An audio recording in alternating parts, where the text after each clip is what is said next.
नमस्ते दोस्तों। तो आइए आज हम सुनते हैं सीता माता की जीवन कथा। सीता माता, जिन्हें सीता के नाम से जाना जाता है, रामायण की प्रमुख पात्र हैं और भगवान श्री राम की पत्नी हैं। उनका जीवन प्रेम, संघर्ष, बलिदान और धैर्य की अद्भुत कहानी है। उनकी कथा भारतीय साहित्य, संस्कृति और धर्म का अभिन्न हिस्सा रही है। तो आइए अब जानते हैं उनके जन्म और प्रारंभिक जीवन के बारे में। सीता माता का जन्म राजा जनक के यहाँ मिथिला में हुआ था। उनके जन्म के पीछे एक विशेष कथा है। जनक जी की एक विद्वान राजा थे और उनकी यह अभिलाषा थी कि वो एक महान पुत्री प्राप्त करें। एक दिन जब वे खेत में हल चला रहे थे, तभी उन्हें एक सुनहरी सरसों की फसल में एक अद्भुत बच्ची मिली। उन्होंने उस बच्ची को पृथ्वी से निकाला और उसे अपनी पुत्री के रूप में स्वीकार किया। इस प्रकार सीता का जन्म हुआ। राजा जनक ने सीता को अत्यंत प्रेम पूर्वक बड़ा किया।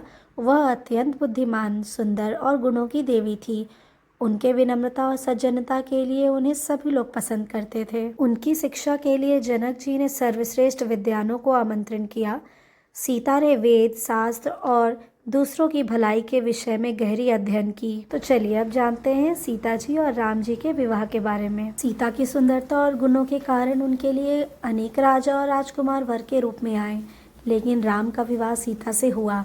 भगवान राम को जब जनक जी ने अपनी पुत्री सीता के लिए देखा, तब उन्होंने सीता के लिए अपने प्रेम को प्रकट किया।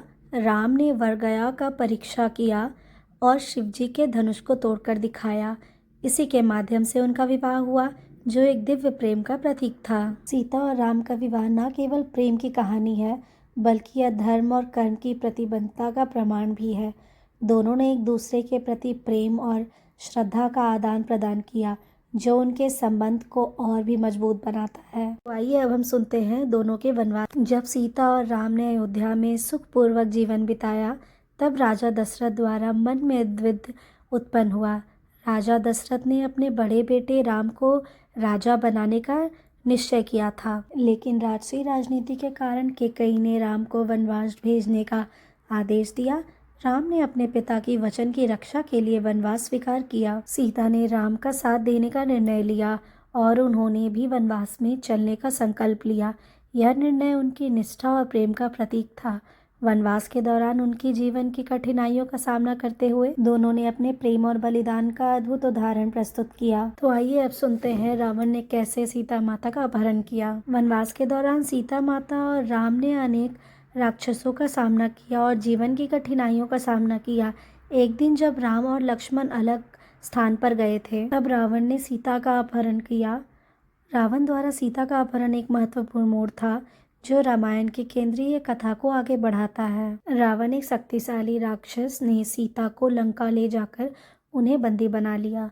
रावण का प्रयास था कि वह सीता को अपने प्रेम में फंसा ले, लेकिन सीता ने अपने धर्म और पति के प्रति अपनी निष्ठा को नहीं छोड़ा। अब जानते हैं राम जी के संघर्ष के बारे में। जब राम को सीता का अपहरण होने की जानकारी मिली, तो उन्होंने समुद्र पार करके लंका जाने का संकल्प लिया। राम ने हनुमान जी की सहायता से वानर सेना को जुटाया और लंका पर आक्रमण करने का निर्णय लिया। तो आइए अब जानते हैं राम जी के युद्ध और उनके विजय होने के बारे में। भगवान राम ने रावण से युद्ध किया और अंततः उन्हें हराया। यह युद्ध न केवल राम सीता के व्यक्तिगत प्रेम का प्रतीक था, बल्कि यह सत्य, धर्म और न्याय की विजय का भी प्रतीक था। जब राम ने रावण का वध किया, तब उन्होंने सीता माता को पुनः प्राप्त किया। यह क्षण न केवल राम और सीता के लिए, बल्कि पूरे मानवता के लिए एक महत्वपूर्ण घटना थी। तो अब बात आती है सीता जी की अग्नि परीक्षा की। तो आइए जानते हैं कि उनको कैसे अग्नि परीक्षा देनी पड़ी। लौटने के बाद सीता माता को अग्नि परीक्षा का सामना करना पड़ा। यह परीक्षण उनके पवित्रता और राम के प्रति उनकी निष्ठा को साबित करने के लिए था। सीता माता ने अग्नि में प्रवेश किया और उनकी पवित्रता को साबित किया। यह घटना दर्शाती है कि कैसे समाज कभी कभी महिलाओं के प्रति अन्यायपूर्ण होता है, लेकिन सीता माता ने अपने साहस और सम्मान के साथ इसका सामना किया। और इससे हमें यही साबित होता है कि सीता माता हमारी बहुत ही हिम्मत वाली थी और उनमें साहस भी था। तो हमें ऐसे ही अपने जीवन में आगे बढ़ते रहना चाहिए और हमेशा कठिनाइयों का सामना करना चाहिए। And thank you so much दोस्तों। ये जो मैंने आपके साथ आज शेयर किया है, इसको मैंने बहुत ढूंढा और मैंने सोचा कि हम क्या बना सकते हैं ऐसा जो एक लाइफ में एक मैसेज भी मिले हम सबको। तो stay tuned for the next video guys. Thank you so much.